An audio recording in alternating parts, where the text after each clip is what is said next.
Si Langgam at si Tipaklong. Isang araw sa gitna ng tag-araw, may isang tipaklong na naglalaro, patalon-talon siya sa damuhan. Hindi nagtagal dumating ang isang langgam na karga-karga ang butil ng bigas. Kaibigang Langgam, bakit puro ka na lang trabaho at pag-input ng pagkain? Tingnan mo ko, masayang naglalaro. Halika, maglaro tayo at maganda ang sikat ng araw. Ang anyaya ni Tipaklong sa kaibigang si Langgam. Salamat, mahal kong kaibigan. Ngunit marami pa akong hakutin na pagkain. Kailangan ko itong gawin upang may sapat ako na pagkain pagdating ng tag-ulan. Sa gayon, hindi ako gugutumin. Matagal pa iyon. Tignan mo, at apakaganda ng sikat ng araw. Kay sarap sumayaw. Halika na. Pamimilit ni Tipaklong. Yun na nga, maganda ang sikat ng araw. Kaya dapat tayong mag-ipon ng pagkain.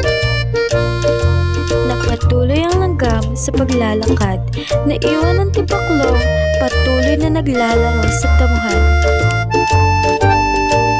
Di nagtagal, dumating na ang tag-ulan.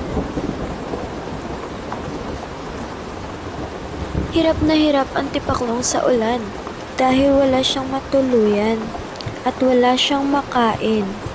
Isip niya ang kaibigang langgam. Marami itong inipon na pagkain. Isang gabi, nakarinig si Langgam ng marahang katok sa kanyang pintuan. Binuksan niya ang pinto. Ako'y nagugutom at kinigilaw. Para mo ng awa. Kahit konting pagkain, ako'y bigyan. Ang pagsusumamo ni Tipaklong. Naawa ang langgam sa kaniyang kaibigan at ipinatuloy niya ito sa kaniyang bahay. Umanga si Tipaklong sa dami ng pagkain na naitabi ni Langgam. Salamat, kaibigan.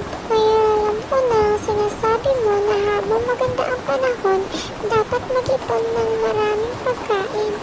Hindi tulad ko na walang ginawa kundi ang maglaro sa panahon ng tag-araw.